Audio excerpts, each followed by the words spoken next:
Buongiorno e bentrovati al nostro consueto approfondimento dedicato ai temi della salute. Quest'oggi parliamo di riabilitazione e tecnologia nell'ULSS 2 Marca Trevigiana. Lo facciamo in compagnia dei miei ospiti. In studio con me il dottor Marco Gugelmetto, direttore del Dipartimento di Riabilitazione Ospedale Territorio ULSS 2 Marca Trevigiana. Buongiorno e ben trovato. Do il benvenuto anche al dottor Mattia Nisi, direttore dell'unità operativa complessa di recupero e riabilitazione funzionale all'ospedale di Vittorio Veneto e di Conegliano. Buongiorno. A voi, grazie. Grazie per aver accettato il nostro invito. Parto da lei, dottor Gugelmetto, le chiedo subito che cosa si intende esattamente per riabilitazione e quando diventa necessaria. Sappiamo che esistono diversi tipi di riabilitazione. Certo. Riabilitazione significa rendere nuovamente abili, quindi restituire delle abilità che sono andate perdute, e la riabilitazione è un percorso che la persona fa insieme al team riabilitativo attorno a un progetto che viene costruito sulla persona. Quindi quando viene persa la capacità di svolgere determinate attività, la persona deve compiere questo percorso e l'obiettivo è quindi restituire alla persona autonomia e soprattutto partecipazione alla vita sociale. Questi sono i due obiettivi che noi ci poniamo. E quindi sono varie le tecniche che possono essere utilizzate. La riabilitazione quindi non significa allenare i muscoli, ma riallenare la persona a tornare a riappropriarsi della propria vita. In quali casi, qualche esempio, è particolarmente necessario per il recupero del paziente? Ogni volta che a seguito o di un trauma o di un intervento chirurgico o di una malattia viene persa una funzione, camminare, stare in piedi, utilizzare un braccio per esempio, lì è necessario iniziare un percorso dove la persona viene accompagnata e riportata a risvolgere le stesse attività che svolgeva prima, quando è possibile il recupero. Altrimenti la funzione viene sostituita in un altro modo. Se non è possibile, per esempio, recuperare il cammino, si può ricorrere ad altre modalità di spostamento, come per esempio l'uso di una carrozzina. Quindi si parla di tecniche restitutive o tecniche sostitutive. Oggi in particolare ci concentriamo sul tema della teleriabilitazione, lo introduciamo spiegando anche con l'utilizzo di questa immagine che cos'è la teleriabilitazione e anche che cosa non è, quindi cerchiamo insomma di fare un po' di chiarezza insieme, dottore, prego. Certo, allora possiamo essere molto semplici nelle parole. La teleriabilitazione, se viene condotta in un certo modo, è a tutti gli effetti riabilitazione tra virgolette vera. È un percorso riabilitativo che viene prescritto e gestito dal team con degli esercizi strutturati che vengono poi anche monitorati a casa attraverso poi la tecnologia di cui noi disponiamo. È un percorso che viene monitorato periodicamente dal team e se ci sono dei problemi è possibile interromperlo e ritornare con il trattamento in presenza. Quindi anche se teleriabilitazione significherebbe riabilitazione a distanza, la tecnologia in questo caso ci permette di ridurre le distanze e di trasformare la casa in un pezzo in qualche modo di palestra. Per come l'abbiamo concepita noi, non è il fai da te, non è il vedere filmati in una piattaforma di streaming, non è neanche far partire un'app e soprattutto, su questo dobbiamo essere molto chiari, non è la sostituzione del trattamento in palestra, del trattamento in presenza, perché ecco, la persona non è lasciata sola a casa con il dispositivo di teleriabilitazione, il percorso rimane guidato e monitorato dal team. Ecco, ci tengo a sottolineare questo, a casa non si è da soli, il percorso rimane comunque guidato, monitorato in maniera molto attenta, in maniera molto precisa, questo è un aspetto da sottolineare, dottor Gugelmetto. Sì, sicuramente, infatti ci siamo orientati verso una tecnologia che, anche se il fisioterapista o il medico non sono collegati, è in grado di capire se la persona sta facendo gli esercizi e se li sta facendo correttamente oppure no, dare un ritorno alla persona in modo tale che possa correggere, ma soprattutto informa noi su come stanno andando le cose. Per cui ecco, c'è sempre, diciamo così, la regola di sicurezza: se il percorso a casa non funziona correttamente, si rifà il punto della situazione e all'occorrenza si modifica il programma, quindi c'è un'attenzione continua, non è che consegniamo tecnologia e poi ognuno deve un po' vedersela per conto suo. Come vedremo anche dopo, c'è un percorso ben preciso che accompagna la persona a poter fare questo tipo di attività. Ecco, poi andremo più nel dettaglio, però vorrei capire insomma che cosa vi ha spinto a creare questa metodica, a costruire questo modello che è sicuramente molto vantaggioso per il paziente. Poi approfondiremo anche questo tema. Da dove è partita questo modello, dottore? Allora, parte da molto lontano, in realtà alcune idee sono partite anche prima della pandemia, poi è successo quel che è successo, però diciamo, il percorso ha ripreso vita circa nel 2022, partendo un po' dal fatto che ci siamo domandati se la tecnologia che negli ultimi tempi poi aveva subito diciamo così, una spinta, poteva aiutarci a mantenere diciamo, la continuità durante il percorso riabilitativo e incrementare in qualche modo la dose riabilitativa che il paziente riceve. Cioè noi siamo nel percorso, nella presa in carico ambulatoriale, siamo molto forti nelle sedute in presenza, che però si svolgono 2 o 3 volte alla settimana. In alcuni periodi possono essere più ravvicinate, ma normalmente questa è la cadenza. Il fatto è che poi il fisioterapista consegna al paziente degli esercizi da fare, spesso c'è una buona aderenza, ma non possiamo spingere più di tanto perché non siamo presenti, la persona non è accompagnata. E ci siamo domandati quindi se la tecnologia ci poteva aiutare a incrementare il lavoro a casa e soprattutto a misurarlo, a monitorarlo, tenendo agganciato il paziente e all'occorrenza il caregiver se è necessario un aiuto. E la risposta è stata favorevole, abbiamo fatto un percorso di 3 anni, abbiamo analizzato varie piattaforme e poi abbiamo trovato questa che era perfettamente in sintonia con gli obiettivi che avevamo. Il concetto è: la riabilitazione non è soltanto quella che si fa nella seduta, ma è anche quello che succede tra una seduta e l'altra. Quindi è importante tenere teso il filo della continuità tra una seduta e l'altra. Una tecnologia che supporta ma non sostituisce. In questa immagine che abbiamo intravisto anche poco fa, vediamo proprio come avvengono le sedute, no? in presenza, io immagino. Sì, questo era un esempio, ecco, questo fa parte poi della palestra, diciamo così, tecnologica che abbiamo allestito a Treviso. Questo è un esempio, è un paziente che viene riabilitato nell'esercizio di alzarsi dalla sedia, cioè un'attività che compiamo decine di volte al giorno e che sembra all'apparenza banale in condizioni come malattia di Parkinson avanzata oppure dopo un ictus o dopo certe problematiche ortopediche può diventare un problema, soprattutto può diventare un rischio per la persona. E il concetto, vedete, la persona è assicurata, è imbragata con un sistema che la protegge dalle cadute. Quindi il concetto è sempre quello, vedete, la persona è al centro, la tecnologia è attorno, è una cintura di sicurezza che protegge. E questa palestra hub tra l'altro poi è in diretta connessione con il circuito della teleriabilitazione, perché la piattaforma di gestione è unica e quindi riusciamo davvero a dare concretezza e supporto a quella che è la continuità tra l'ospedale e la casa. Certo, e poi insomma anche in questo entreremo nel dettaglio. 0422 1628 332 il numero per intervenire in diretta, come sempre potete chiamarci, insomma rivolgere una domanda, una curiosità che il dottor Gugelmetto e il dottor Nisi saranno sicuramente in grado di rispondere. Dottor Nisi, entriamo nel dettaglio. Come avviene il primo giorno in cui il paziente torna a casa, cosa riceve, qual è la sua routine quotidiana? Entriamo un po' nello specifico con l'aiuto anche di questo schema, dottore.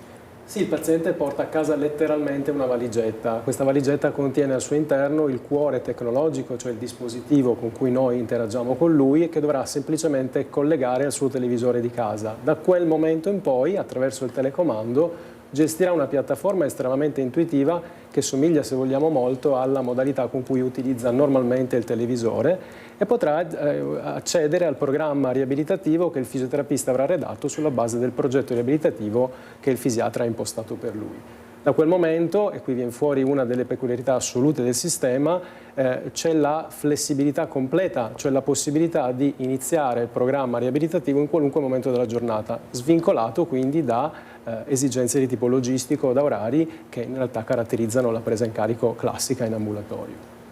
Quindi molto facile anche da poter utilizzare, perché insomma abbiamo visto si collega al televisore, ci sono dei programmi personalizzati che vengono preimpostati prima da voi fisioterapisti, e insomma anche la possibilità di poter insomma applicarsi nei momenti in cui si è più comodi durante la giornata. Assolutamente sì, questo è un valore aggiunto dal nostro punto di vista, perché appunto anche pazienti più anziani, ne abbiamo tanti casi, riescono a interagire con la piattaforma senza grandi difficoltà, perché di fatto fanno i gesti che compiono ogni giorno che vogliono guardare il televisore, cioè accendono il televisore e col telecomando si muovono tra menu estremamente intuitivi. Trovano il loro nome nell'interfaccia e entrano nel programma degli esercizi. Da quel momento in poi il sistema è completamente guidato, quindi usufruibile anche da persone anche più in là con gli anni. Nel dettaglio, in questa immagine stiamo vedendo proprio che cosa riceve il paziente Esatto. a casa, quindi questo kit, potremmo chiamarlo così, che ci aiuta lei a capire insomma da che cosa è composto, dottor È composto, Nisi. sì, vedete quella, noi lo chiamiamo un clubetto, è il cuore tecnologico, quindi è il sistema che contiene la tecnologia efficace, un telecomando, un cavo di connessione HDMI che viene collegato al televisore, l'alimentazione, e l'ultimo che vedete a destra è un cardiofrequenzimetro che in alcuni esercizi o in alcuni pazienti noi vogliamo che il paziente indossi, perché possiamo garantirgli la sicurezza di lavorare entro dei range di frequenza cardiaca che abbiamo stabilito, quindi possiamo, e il sistema lo fa, interrompere il lavoro se dovesse superare questi range. È l'unico sensore indossabile, perché per il resto il sistema è perfettamente in grado di rilevare i movimenti del paziente senza che il paziente indossi null'altro, quindi in maniera totalmente libera. Questo rende un ulteriore elemento a favore della compliance, cioè dell'accettazione da parte del paziente, che nel momento in cui accende il dispositivo è subito pronto a lavorare senza altre operazioni. E nell'immagine che tra poco vedremo, io suppongo insomma ci sia proprio l'interfaccia iniziale semplice e facile insomma da comprendere. Esatto, qui vediamo per esempio dove c'è scritto nome paziente, comparirà il nome del paziente appunto che stiamo trattando. Per il resto lo vediamo abbastanza bene, è un menu intuitivo, un menu semplice che somiglia tanto a quello che vediamo nel nostro televisore ordinariamente, come dicevo prima. Sottolineerei ancora una volta la facilità e anche la sicurezza, no? Perché spesso questo è un tema di cui si parla, ma posso fare degli esercizi a casa in tutta sicurezza? Rischio di farmi male senza avere una supervisione del medico? Allora, sicuramente in fase di selezione noi individuiamo pazienti che abbiano caratteristiche tali per cui possiamo garantir loro la sicurezza. Gli esercizi stessi sono strutturati in questo senso, coinvolgiamo nei pazienti che ne necessitano anche il caregiver che possa garantire ulteriormente questo approccio di sicurezza e monitoriamo costantemente il lavoro che viene svolto. Inoltre il sistema è in grado di interpretare il movimento del paziente, che viene pertanto corretto laddove il paziente dovesse avere delle incertezze. Per esempio noi abbiamo dei controlli sulla postura, sull'atteggiamento del tronco e sull'equilibrio, attraverso i quali riusciamo a dire al paziente, il sistema riesce a dire al paziente cosa deve fare per correggersi.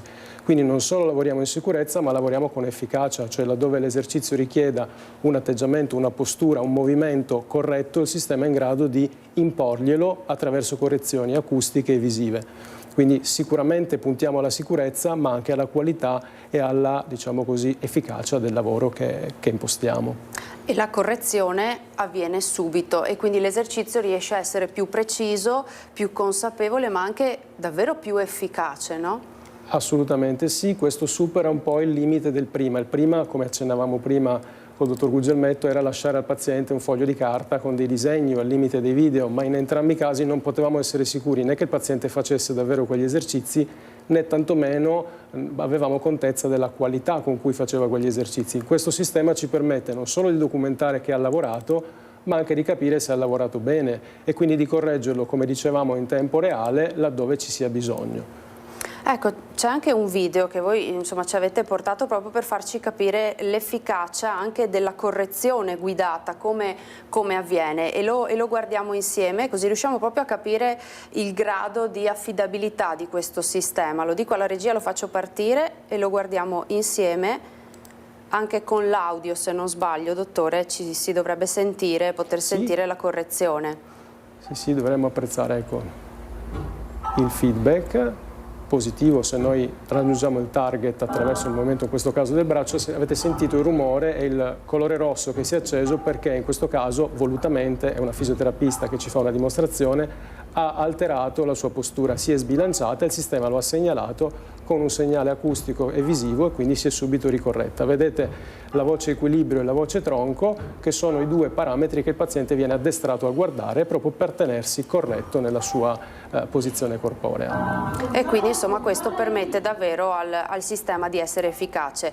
Non sono riuscita a vedere, a notarlo, ma glielo chiedo, dottore, il paziente ha dei sensori, ha qualcosa di applicato al suo corpo oppure no? No, dicevamo prima appunto che l'unico sensore che utilizziamo è il cardiofrequenzimetro, per il resto tutti i movimenti che il sistema identifica li identifica attraverso una telecamera evoluta di cui è dotato, ma non necessita di alcun repere, di alcun sistema indossabile, per cui è libero e può utilizzare tranquillamente il suo abbigliamento abituale. Insomma, degli sistemi molto evoluti, no? Sì. Vantaggiosi anche per i pazienti. Sì, decisamente sì, soprattutto la facilità di approccio e la non necessità di dover indossare strumentazione particolare e poter svolgere gli esercizi comodamente a casa propria è sicuramente un grande vantaggio, ma è un vantaggio anche per noi perché chiaramente ci permette poi di spostare al domicilio una parte del lavoro che così non deve più essere svolto in palestra e quindi in palestra ci si può dedicare sulle attività a maggior valore per il paziente. E il lavoro può essere fatto sia in ambulatorio sia in palestra ma anche a casa, quindi in presenza ma anche nel proprio domicilio. Come si decide qual è la strategia più corretta? Allora, ecco, questa è la logica del percorso che appunto viene chiamato ibrido, cioè che prevede sia sedute in presenza che sedute a casa. È chiaro che non è per tutti, non è che si parte, diciamo così, in automatico. Facciamo delle valutazioni già quando facciamo la visita fisiatrica, quando veniamo in contatto la prima volta con la persona, cerchiamo di capire se ci sono le condizioni per partire con il doppio percorso, quindi in presenza e a casa. Abbiamo predisposto delle liste di controllo con delle domande, con dei criteri abbastanza stretti, per cui è chiaro che deve esserci stabilità clinica, la sicurezza di poter lavorare a casa propria facendo esercizi, altrimenti si possono proporre degli esercizi sempre con lo stesso sistema ma da seduti, se per esempio c'è anche un rischio di caduta a terra. E poi deve esserci l'accettazione da parte della persona, nulla viene imposto, e deve esserci la capacità di gestire il sistema che però, come abbiamo visto, è molto amichevole, è molto facile da utilizzare, ma abbiamo la possibilità anche di coinvolgere il caregiver, importantissimo, nel senso che ecco, facciamo squadra anche con il nucleo familiare, quindi se ci sono delle piccole difficoltà nell'utilizzo possiamo coinvolgere anche altre forze. Il criterio è questo: ci sono delle fasi nel percorso riabilitativo in cui è importante ripetere determinati esercizi e consolidare determinate capacità. La riabilitazione è un percorso in cui si porta a spostare, ad alzare l'asticella, e quindi ci sono delle attività che compiono questo spostamento di confine e delle attività invece, degli esercizi di consolidamento, degli esercizi anche poi di preparazione al passo successivo. Bene, queste attività di ripetizione degli esercizi, ricordiamo che la ripetizione è uno dei meccanismi attraverso cui il nostro cervello impara.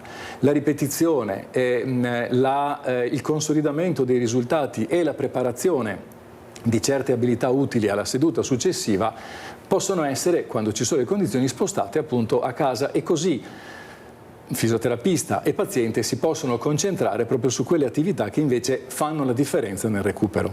Come vi accorgete se c'è qualcosa che non va e il piano può essere rivisto, può essere rielaborato, può essere cucito insomma addosso al paziente ancora in maniera più dettagliata? Come dicevamo prima, la persona non è abbandonata a casa con il cubetto che abbiamo visto prima. Ogni volta che la persona fa o non fa gli esercizi, il sistema ce lo riporta. Quindi se abbiamo programmato 5-6 sedute di trattamento in una settimana, e non vengono svolte noi ce ne accorgiamo. Se i punteggi, perché il sistema fa anche ovviamente delle misure, delle valutazioni sulla qualità dell'esercizio e vediamo che i punteggi non migliorano o tendono a peggiorare, ci accorgiamo immediatamente che qualcosa non va. E quindi noi abbiamo la possibilità di controllare i dati, normalmente lo facciamo settimanalmente, ma se qualcosa non va possiamo anche quotidianamente andare a vedere e ricostruire un po' quello che è successo. E lì una telefonata, una videochiamata, oppure abbiamo dei team territoriali che possono andare al domicilio se ci sono anche dei problemi di tipo tecnico, oppure in altri casi possiamo richiamare la persona in presenza in ospedale, si fa il punto della situazione. Se sono problemi risolvibili si risolvono e si continua, altrimenti si interrompe il percorso in teleriabilitazione e si continua soltanto con quello classico in presenza. Prima di andare in pubblicità vorrei vedere insieme a voi questo video, molto breve, ma insomma anche questo ci spiega bene, dottor Gugelmetto, che cosa avviene. Questo è uno strumento che abbiamo nella palestra tecnologica a Treviso, lo sta utilizzando una nostra dottoressa, una fisiatra di Treviso, quando abbiamo fatto l'addestramento. È uno dei 3 strumenti che costituisce un po' il nostro laboratorio del movimento. La persona sta camminando, sta svolgendo una sua camminata e in tempo reale quel tapirulan, questo strumento, la misura, ci dà ai lati dell'immagine, ci sono degli indicatori, ci sono delle misure che vengono fatte e quindi possiamo avere un'analisi del cammino se siamo in fase valutativa, oppure può dare feedback sulla qualità del cammino se stiamo facendo un addestramento. Anche in questo caso la persona non sta indossando nessun marcatore, nessun oggetto. C'è una telecamera e un sistema molto evoluto di processazione delle immagini che riesce a ricostruire lo schema del corpo nello spazio, capire quindi la postura e il movimento e se la persona si sta muovendo in modo corretto oppure non corretto. Nessun sensore, ma quei puntini rossi e blu che vediamo sulla figura inquadrata nel monitor, che cosa sono, dottore? Quei puntini sono assegnati proprio dal sistema di elaborazione immagini, sono il riconoscimento dei centri articolari.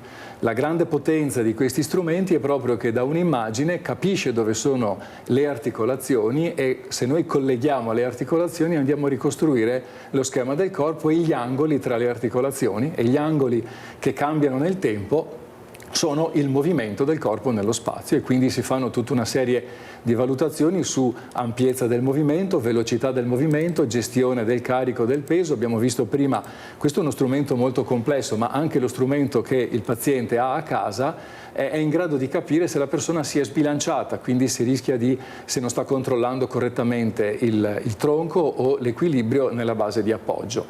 E il tutto, ripeto, analizzando solamente le immagini. E come insomma vediamo anche in questa immagine, la sicurezza prima di tutto a casa ma anche naturalmente in presenza. Lo ribadiamo ancora? Lo ribadiamo assolutamente sì, infatti questo è diciamo il risultato della nostra lista di controllo, cioè se tutte le domande e diciamo così, i punti che noi valutiamo ci danno semaforo verde, la persona può partire con il percorso diciamo ibrido, in presenza e a casa e poi continuare a casa. Se ci sono degli aspetti che non sono del tutto chiari, magari teniamo il paziente agganciato un po' più a lungo o, come dicevamo prima, coinvolgiamo il caregiver. Se invece vediamo che ci sono degli aspetti che proprio rappresentano uno stop assoluto, nessun problema. Abbiamo sempre il percorso, quello tradizionale, classico e consolidato. Ma sicurezza, prima di tutto, questa viene prima di ogni altra cosa, come diceva giustamente, in palestra come a casa. Poi affronteremo anche il tema della comparsa eventuale di dolore o di difficoltà e quindi come vengono affrontate queste eventualità. Prima ci fermiamo per qualche minuto di pubblicità e poi torniamo tra pochissimo in diretta. Rimanete con noi.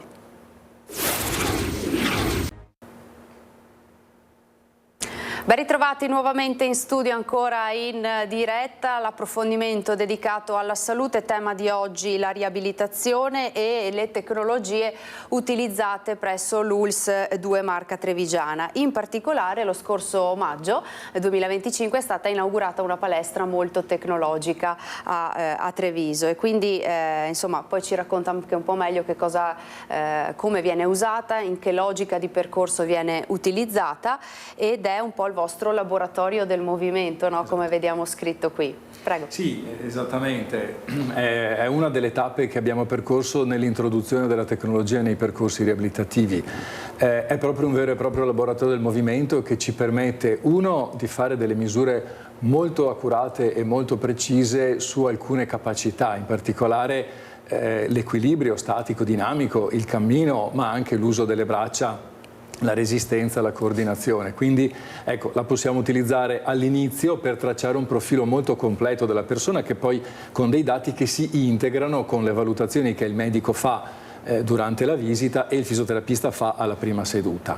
Quindi un approccio valutativo. Le stesse macchine quindi permettono poi di cucire su misura della persona dei protocolli di trattamento molto personalizzati, e quella è la seconda tappa. Quindi la fase di spinta, una riabilitazione che procede in sicurezza e che permette di recuperare anche più velocemente.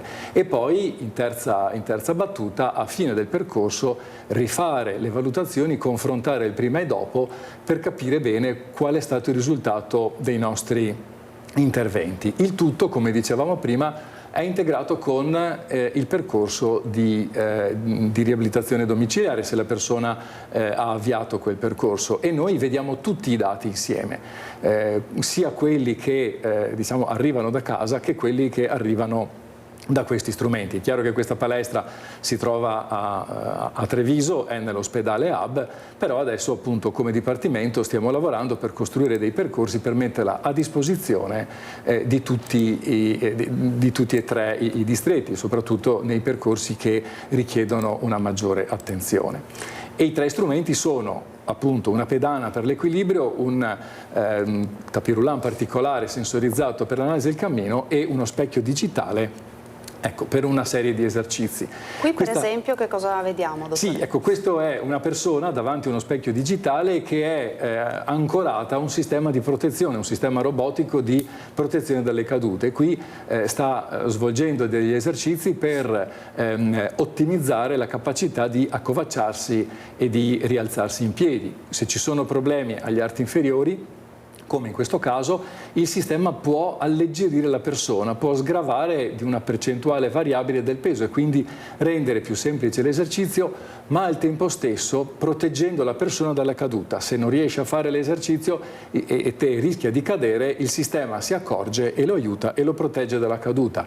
Quindi questo sistema permette al fisioterapista di anticipare la proposta di esercizi che altrimenti, se magari sono a rischio di caduta, dovrebbero essere posticipati. Quindi è una scelta molto precisa che abbiamo fatto proprio per dare degli strumenti che consentano di spingere il percorso riabilitativo. Fondamentale poi tornare naturalmente alla quotidianità, che vuol dire anche insomma affrontare delle scale, degli scalini, no? Come vediamo in questa immagine. Assolutamente, avevamo anche infatti detto prima, l'obiettivo della riabilitazione è riportare la persona a casa e nel suo ambiente di vita. Tante volte una persona ricoverata, i familiari ci dicono: lo porteremo anche a casa, ma se fosse almeno in grado di fare un po' di passetti, se almeno potesse fare quei 2 o 3 gradini per arrivare in bagno. È chiaro però che queste attività, che come dicevamo prima possono sembrare banali, ma possono rappresentare un rischio importantissimo per la salute, quindi un rischio di caduta. Come vediamo nell'immagine, la persona può affrontare il recupero della capacità di fare i gradini e quindi per poterlo fare deve spostare il peso su una gamba sola, liberare l'altra gamba, portare in avanti. Il tutto però lo fa protetto da quel sistema. E se possibile vorrei spendere 2 parole sulla protezione e sulla sicurezza, perché in queste situazioni la paura di cadere è una paura sacrosanta che va assolutamente rispettata. È chiaro però che è un qualcosa che non solo rallenta il recupero, ma crea un atteggiamento che in qualche modo protegge la persona, ma non è favorevole al recupero e all'apprendimento, perché la parte del sistema, diciamo così, nervoso che gestisce, che ha a che fare con la paura, è la stessa che gestisce anche lo stress. E quando una persona si trova in queste condizioni è poco propensa ad apprendere, è poco propensa in qualche modo a spingersi oltre. Quando invece la persona si sente al sicuro, si sente protetta, quella parte, diciamo così, di funzioni che gestisce la paura e lo stress si spengono e si accende un'altra parte del sistema nervoso che è quella invece che gestisce molto meglio la neuroplasticità, e questo è stato dimostrato. La neuroplasticità, quindi la capacità del cervello di apprendere, di fare nuovi collegamenti, e anche i processi di guarigione. Tanto è vero che abbiamo appena iniziato una sperimentazione con dei dispositivi di altro tipo rispetto a questi, ma che potremo sperimentare a casa, che misurano l'attività respiratoria e anche come varia la frequenza cardiaca, perché il modo in cui varia il battito cardiaco ci dice in quale delle due parti del sistema nervoso autonomo si trova la persona, e noi dobbiamo tenere conto di dov'è la persona per essere sicuri che la nostra proposta riabilitativa sia recepita al massimo e dia il massimo risultato. Quindi mettere il paziente in sicurezza, la sicurezza non è solo un fatto meccanico, è anche un fatto proprio di come la persona funziona e recepisce la proposta riabilitativa. Altra immagine, qui per esempio che tipo di tecnologia stiamo vedendo, dottore? Questa è una pedana sensorizzata che qui è vincolata ma può essere anche sbloccata, che serve proprio per analizzare in modo molto approfondito l'equilibrio della persona, sia statico sia dinamico in movimento. Quindi possono essere fatti dei test e possono essere fatte anche degli esercizi di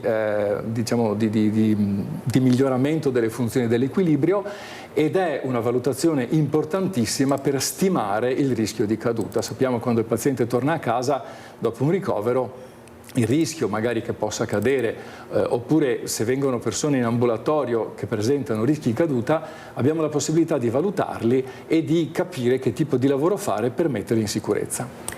Ecco, con tutta questa tecnologia che abbiamo raccontato, che ruolo ha il fisioterapista così come l'abbiamo un po' tutti imparato a conoscere, e che cosa cambia anche il lavoro clinico senza perdere la relazione tra medico e paziente?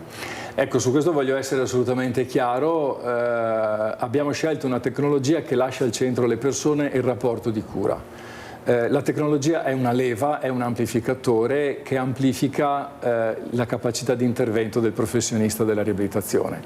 Il fisioterapista rimane il motore del percorso di recupero, anzi la tecnologia preserva il rapporto, la relazione di cura. È qualcosa che permette di misurare meglio e anche poi di garantire la continuità. Le dico solo una cosa: abbiamo fatto un percorso di 3 anni per introdurre la tecnologia, ma negli stessi 3 anni abbiamo fatto un percorso molto articolato sulla comunicazione anche nella relazione con il paziente. Un percorso che è stato anche molto impegnativo e che ha ricevuto però grande consenso e successo da parte del personale, e che è stato gestito da una società esterna e che si è concentrato proprio nello sviluppare la relazione di cura. Questo per dire che siamo assolutamente convinti che non può esserci crescita nella tecnologia se non c'è crescita nelle persone, quindi mettiamo al centro le persone, mettiamo al centro il rapporto di cura. La tecnologia è uno strumento. Molto velocemente anche questo schema, dottore, che ci fa capire la semplicità anche per chi non ha dimestichezza con lo strumento digitale. Sì, lo diceva prima il dottor Nisi, questo è un tema molto importante, perché rischiamo il paradosso di utilizzare strumenti innovativi per coinvolgere più persone e poi questi strumenti possono diventare una barriera. Molto brevemente presidiamo queste problematiche su 3 punti. Uno, abbiamo scelto una tecnologia che, come avete visto, è molto facile da gestire. Il telecomando ha 4 bottoni in tutto e il menu è molto facile da comprendere.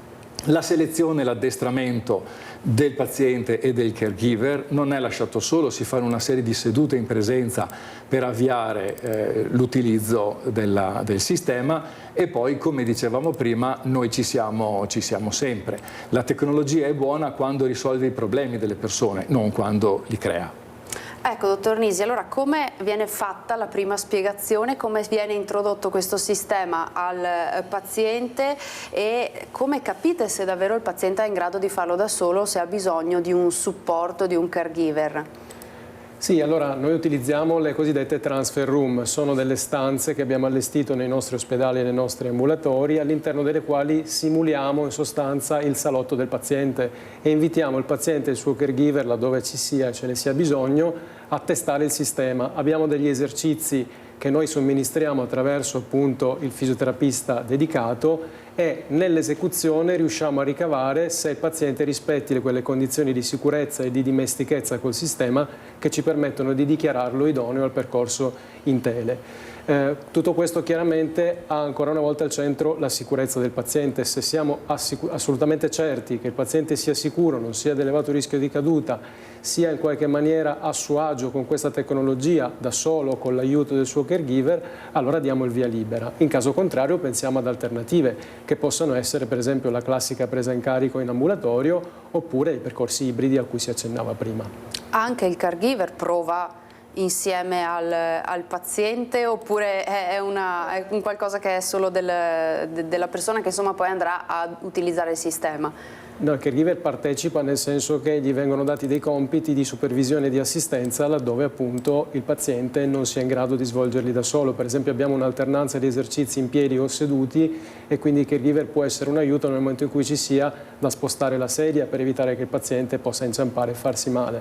Però il centro del nostro lavoro è sicuramente il paziente, il caregiver è un supporto e un aiuto. Questa è una prova, io immagino, che avete scattato? Sì, esatto, qui è una prova di una paziente a cui abbiamo somministrato un esercizio, lo sta compiendo in maniera in questo caso corretta, ha compreso appunto cosa dovrà visualizzare, a cosa dovrà stare attenta, quindi questa paziente sicuramente l'abbiamo come dire, battezzata idonea al percorso in tele. Ripeto, è una cosa che facciamo in maniera sistematica ed è la base del trattamento. Il successo di un trattamento in teleriabilitazione parte dall'attenta selezione del paziente. Qui un'altra paziente, io immagino, che avete battezzato, come insomma ha detto lei, nel provare questo sistema. Esatto, sì, qui siamo in una delle transfer room dell'ospedale di Vittorio Veneto, tra l'altro nate da pochi mesi, e stiamo appunto valutando una paziente nell'ottica di integrarla nel percorso di teleriabilitazione dopo un percorso in presenza. Ecco, abbiamo detto che il sistema è molto flessibile, quindi si adatta molto bene a quelle che sono anche le tempistiche della giornata del paziente, ma come fate a monitorare se cala la costanza, se c'è qualche difficoltà, se il paziente va incontro magari a qualche dolore fisico? Come fate proprio a capire se è in grado di mantenersi la sicurezza oppure no, dottore? Allora, intanto addestriamo il paziente ad avere un canale diretto, un filo diretto con noi a segnalarci qualsiasi variazione dovesse subentrare, ma in realtà come possiamo vedere appunto nella slide, c'è un sistema doppio binario, cioè se da una parte il paziente ha un canale diretto con noi e può avvisarci, dall'altra parte noi abbiamo i dati che il sistema ci restituisce. Cioè nel momento in cui il paziente esegue i suoi esercizi, intanto vengono etichettati come svolti o non svolti, quindi noi sappiamo se li sta facendo oppure no. E ogni esercizio viene valutato con un punteggio che ci viene restituito, quindi anche la variazione nel punteggio, se fosse una variazione in progressione, ci starebbe dicendo che quel paziente sta migliorando e quindi stiamo raggiungendo gli obiettivi che ci siamo dati. Laddove invece dovesse calare un po' l'aderenza, quindi il paziente fa meno esercizi e calare anche il punteggio, ci si accende una lampadina e quindi in quel momento il contatto col paziente sarà importante per capire che cosa accade. Spesso è sufficiente magari ritarare gli esercizi, modificarne il numero o la quantità o la qualità. In altre occasioni c'è la necessità di richiamarlo per una visita in presenza e rivalutare quindi il caso ed eventualmente anche il setting. E quindi il paziente insomma si sente anche più rassicurato qualora è più controllato. Vediamo anche questo video che ci spiega qualcosa in più, ci aiuta anche lei, dottore, a capire che cosa accade in questo brevissimo video di pochi secondi. Sì, in questo video c'è questa è la nostra fisioterapista che compie un esercizio, sta in questo momento raggiungendo il target, cioè l'obiettivo a schermo che esce sotto forma di un cerchio azzurro e lei deve raggiungerlo muovendo il braccio. Come vedete il sistema rileva il movimento del braccio in maniera puntuale. Anche qui le abbiamo chiesto volutamente di sbilanciarsi in modo tale da far accendere il sensore di tronco e di equilibrio che richiama, come sentite nell'audio, il paziente a correggere il tronco. Avete sentito controlla il tronco, correggi l'equilibrio. Quindi questo spiega ancora una volta, come abbiamo visto nei video precedenti, l'interazione immediata del sistema col paziente e quindi la correzione veloce, rapida dei parametri che non stanno andando bene. Questo fa il paio con il ragionamento di prima, il paziente non è abbandonato a se stesso, anzi rispetto a prima è ancora più monitorato. non è una tecnologia che sostituisce, ma è una tecnologia che in qualche maniera aiuta a tenere costantemente monitorato un paziente. E vediamo insomma anche quanto può essere intuitivo, no? il sistema, lo vediamo proprio chiaramente da queste immagini. Esatto, questo è un cosiddetto exergame, cioè un esercizio riabilitativo perché ha un principio riabilitativo mascherato, se vogliamo dirla così, nascosto all'interno di un gioco. Questo serve anche a tenere l'attenzione del paziente alta, a rendergli anche più, come dire, più felice il compito di allenarsi, nel senso che questo, come tutti gli altri esercizi, lo accennavo prima, dà un punteggio e questo è fortemente stimolante per il paziente, anche per il paziente più anziano, il quale nel punteggio in qualche maniera identifica lo scoglio da superare nella sessione successiva, quindi è invogliato ad allenarsi per superare se stesso.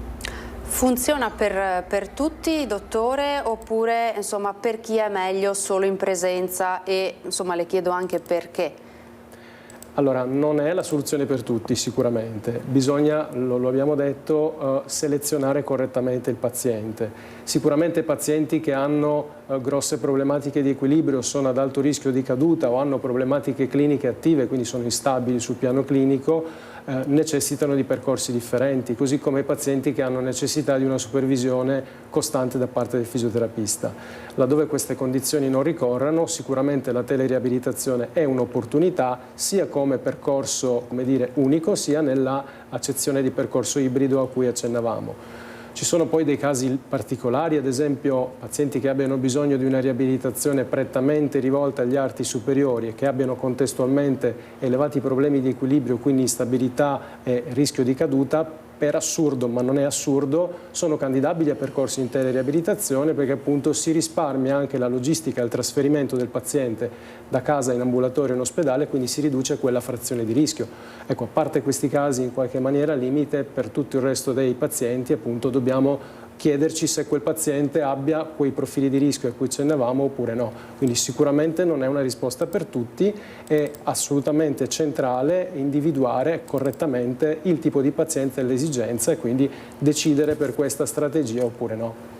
Dottor Gugelmetto, ma insomma non tutti hanno dimestichezza con il sistema digitale, penso alle persone un po' più anziane, quindi come ci si pone da questo punto di vista? Da questo punto di vista ci poniamo, come sempre nella riabilitazione, a fianco del paziente e con il paziente, per cui, come abbiamo detto, il percorso inizia in presenza e la persona comincia a sperimentare l'utilizzo di questo sistema direttamente in palestra. Il sistema abbiamo detto che è molto amichevole nell'utilizzo, questo non deve trarre comunque in inganno. Ecco, le chiedo di tenere questa immagine che comunque è molto esplicativa. Certo. Per cui noi seguiamo passo passo le persone facendo in modo che si sentano in qualche modo a loro agio. Come dicevo, il fatto che sia una tecnologia semplice da usare non deve trarre in inganno, non è una tecnologia banale. Riconoscere il corpo nei 3 piani dello spazio da un'immagine a 2 dimensioni di una webcam richiede un motore sotto il cofano molto potente e richiede anche che la tecnologia sia stata concepita e pensata pensando chi sarebbe stato l'utilizzatore finale. Quindi le persone con minore dimestichezza per il digitale, diciamo, le avviciniamo proprio avendo prima selezionato il tipo di tecnologia giusta. Mi piaceva molto l'immagine di prima proprio perché testimonia, no? Al centro ci sono le persone, al centro c'è il paziente con il fisioterapista, sullo sfondo il caregiver, e la tecnologia è tutto attorno a proteggere questa relazione di cura. Quindi ecco, queste sono tutte le attenzioni che noi poniamo nella fase di, in qualche modo, reclutamento al percorso di teleriabilitazione, ma anche al percorso per la palestra hub, fino poi alla spiegazione passo passo, fino a poi essere sempre disponibili con la porta aperta quando ci sono dei problemi. Dottor Nisi, cosa cambia nella vita di tutti i giorni, nella quotidianità di un paziente? In teleriabilitazione abbiamo questa possibilità di una flessibilità enorme del trattamento riabilitativo all'interno della giornata, tipo un paziente prima era vincolato a raggiungere l'ambulatorio in quell'orario, in quei giorni, e quindi a organizzare anche la logistica dei suoi trasferimenti e quindi a in qualche maniera mettere in discussione la sua giornata tipo sia sul piano dell'organizzazione familiare che lavorativa. Con la teleriabilitazione ha a disposizione un programma riabilitativo dalla mezzanotte alla mezzanotte successiva e in questo senso può inserire il suo protocollo, il suo programma riabilitativo quando gli viene un pochino più comodo, un pochino più possibile appunto all'interno della giornata. Questo vuol dire essere più costanti, non avere o avere meno rischio di saltare sessioni e avere anche quindi una tendenza ad abbandonare meno frequentemente il percorso, perché spesso succede che il paziente magari appena sta meglio tende ad andare a lasciare l'ambulatorio per tornare alle sue attività quotidiane,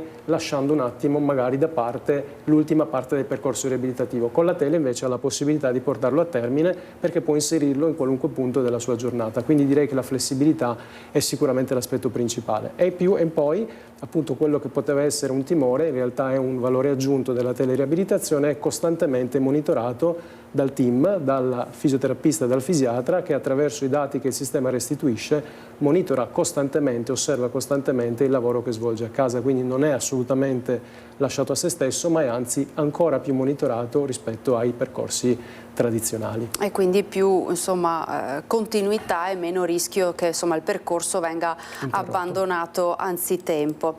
Siamo davvero alla conclusione, abbiamo gli ultimi 2 minuti. Dottor Gugelmetto, quali saranno i prossimi passi in maniera realistica, visto che la tecnologia progredisce in maniera sempre molto veloce, no? Sì, assolutamente. Il percorso che abbiamo fatto fino a qui ci ha permesso appunto di costruire un sistema che è assolutamente collaudato, ecco, lo dicono un po' anche i numeri. Come vedete, insomma, per quanto riguarda la teleriabilitazione, nel solo 2025 sono stati svolti oltre 32.000 esercizi a casa su un'ottantina di persone per un totale di 650 ore di attività. La palestra tecnologica, che è stata inaugurata a maggio ma alla fine poi è diventata operativa a settembre, ha totalizzato 197 ore di attività, quindi l'investimento tecnologico si è trasformato in ore di trattamento misurate e monitorate. Tengo a dirlo, questo percorso tecnologico e anche poi quello della formazione a cui facevamo riferimento prima sono 2 percorsi che si sono svolti all'interno di una cornice molto chiara sostenuta dalla direzione generale che ha creduto fin dall'inizio in questi 2 percorsi. I passi successivi non possono che essere 3.